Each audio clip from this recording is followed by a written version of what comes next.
আসসালামু আলাইকুম ওরহমতুল্লাহি ওবরাকাতুহু। প্রিয় বন্ধুগণ, আশা করছি আপনারা সকলেই ভালো আছেন। আমিও আল্লাহর মেহেরবানিতে খুবই ভালো আছি। তো বন্ধুগণ, আজকে যে বিষয়টি নিয়ে আপনাদের সম্মুখে আলোচনা করব সেটি হলো কোনো স্ত্রীর স্বামী যদি অবাধ্য হয় এবং স্বামী যদি আপনার কথা না নিয়ে থাকে, আমি স্ত্রী জাতিকে বলছি, নারী জাতিকে বলছি, আপনাদের স্বামী যদি আপনাদের কথা না শোনেন এবং আপনাদের কথা না মানেন, সেক্ষেত্রে আপনাদের করণীয় কী? দেখুন, প্রথমত আপনাদেরকে আমি একটা কথা বলে রাখি, যদি কোনো স্বামী তাহার স্ত্রীর কথা না শোনে, সেই সংসারটা মরুভূমির ন্যায় হয়ে যায়। যেরকম মরুভূমি সবসময় ধুলো আর বালি উঠতে থাকে, সেই রকম কোনো শান্তি বলে কিছুই থাকে না, কোনো মিল মোহাব্বত বলে কিছুই থাকে না।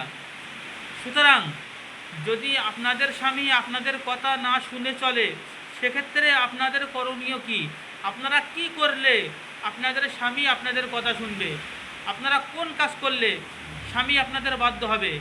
আপনারা কি এমন কাজ করলে স্বামী আপনার কথা শুনে উঠবে আর বসবে? আপনি উঠতে বললে সে উঠবে, আপনি বসতে বললে সে বসবে। এরকম অবশ্যই চিকিৎসা রয়েছে। আপনারা যদি জিজ্ঞাসা করেন যে এরকম ধরনের কিছু চিকিৎসা আছে কি, আমি বলবো অবশ্যই হ্যাঁ আছে।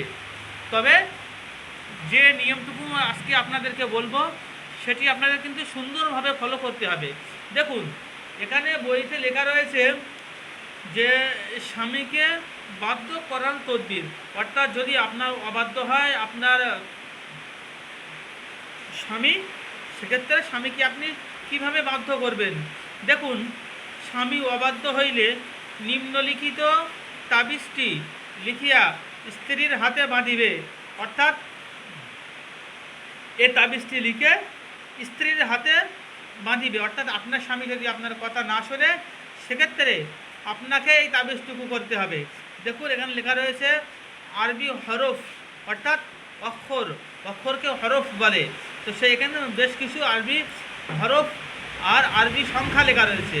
এখানে যেমন লেখা রয়েছে আইন, এখানে লেখা রয়েছে 8, এখানে 6, 5, ত 8, ইয়া, ওয়াও, আলিফ 6, নুন, ইয়া, হা। এই যেরকম একটা নকশা আঁকা রয়েছে এবং এখানে একটা আয়াত লেখা রয়েছে ফুলান ইবনি বাইতাল ফুলানি আলা ফুলান। এটা যে লেখা রয়েছে ইবনির জায়গায় আপনার নাম লিখতে হবে এবং আপনার স্বামীর নাম লিখতে হবে। লেখার পরে এরকমভাবে সুন্দরভাবে একটি সাদা কাগজের উপরে লিখতে হবে। এবং এখানে দেখুন, আপনারা লেখা রয়েছে যে চাঁদ রবিবারে আরম্ভ হয়, অর্থাৎ যখন তখন আপনাকে এই কাজটা করলে হবে না। কোন সময় আপনাকে করতে হবে? যে চাঁদ, অবশ্যই আমরা জানি আরবের 12টি চাঁদ রয়েছে, মুহররম, সফর, রবিউল আউয়াল, রবিউল সানি, জমাদিউল আউয়াল, জমাদিউল সানি, রজব, শাবান, রমজান, শাওয়াল, জিলকদ, জিলহজ। তো 12টি মাস রয়েছে। এই 12টি মাসের ভিতরে যে কোনো একটা মাসে কিন্তু করলে কাজ হবে। তবে আপনাদেরকে খেয়াল রাখতে হবে যে মাস, যে চাঁদ রবিবারে উদিত হয়, সেই চাঁদের প্রথম রাত্রে আপনাকে এই তাবিজটুকু করতে হবে। একদম ইনশাআল্লাহ পুরো কারেন্টের মতো, জাদুমন্ত্রের মতো দেখবেন বন্দুকের গুলি হিসাবে, কিন্তু এই এই তাবিজটুকু করলে কাজ হতে কোনো দেরি লাগবে না। সুতরাং আপনারা নিশ্চয়ই এটা বাড়ি বসে করবেন, ঘরে বসে করবেন। এবং যদি আপনাদের কোনো সমস্যা হয়, তাহলে অবশ্যই আমাদের সঙ্গে যোগাযোগ করবেন। এবং ভিন রাজ্য, ভিন দেশ থেকে যারা দেখছেন, বিশেষ করে বলবো বাংলাদেশ থেকে যারা দেখছেন, তারা অবশ্যই আমাদের কমেন্টের মাধ্যমে জানাবেন। এবং যদি কোনো সমস্যা হয় আমাদের সঙ্গে শেয়ার করবেন। ইনশাআল্লাহ আমরা আপনাদের সমস্ত বিষয় দেখে দেব। তো আমাদের সঙ্গে কথা বলার জন্য স্ক্রিনে দেওয়া নাম্বারে আপনারা যোগাযোগ করবেন। আসসালামু আলাইকুম ওয়া রাহমাতুল্লাহি ওয়া বারাকাতুহু।